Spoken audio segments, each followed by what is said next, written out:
Bonjour, je suis Anthony de la chaîne Saint-Cyprien Conduite et me revoilà pour te corriger une question de code de la route avec plein de détails. Je sais que tu es accro au code, mais que tu n'as sans doute jamais ouvert ton bouquin de code.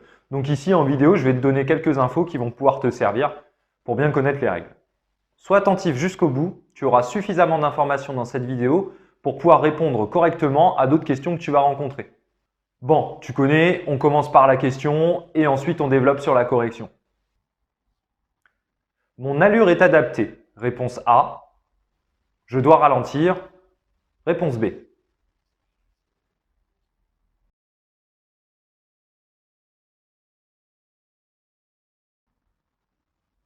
Alors voilà une des rares questions où pour une fois tu n'es pas obligé de ralentir.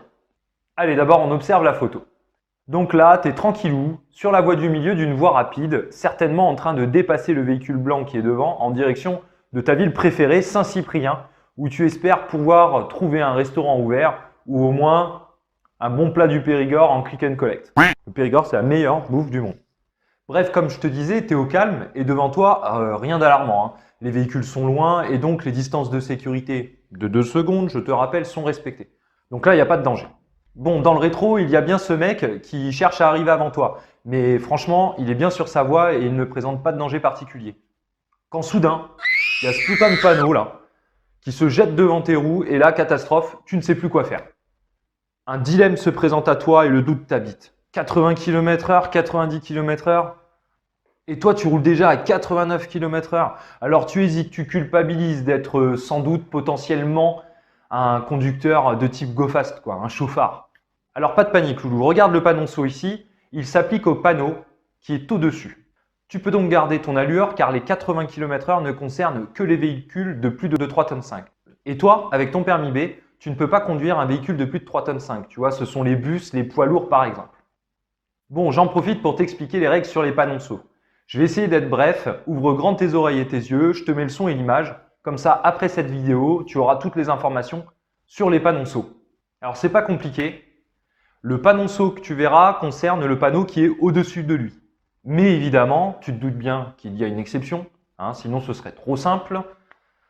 Si au-dessus du groupe de panneaux, tu as un panneau de danger triangle qui est placé sur un panneau d'interdiction, alors le panonceau qui est tout en dessous va concerner les deux panneaux.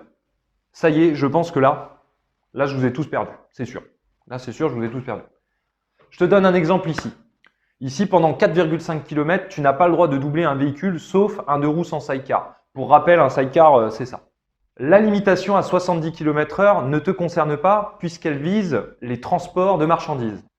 Ensuite, ici, tu as ce panonceau qui s'applique aux deux panneaux puisque c'est un panneau de danger triangle qui est au-dessus du groupe de panneaux.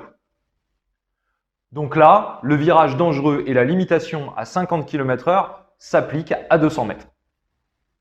Attention le loup à ne pas confondre les panonceaux détendus avec ceux qui t'indiquent que le panneau s'applique à une distance donnée. Exemple, pendant 800 mètres et à 800 mètres. Alors si tu ne l'as pas vu, je t'invite à regarder la vidéo, j'avais déjà traité ce sujet. Et puis profites-en pour t'abonner, comme ça tu ne rateras pas les prochaines. Bon, ensuite, franchement, si tu es logique, tu trouveras le sens du panonceau ou la catégorie concernée grâce au pictogramme à l'intérieur.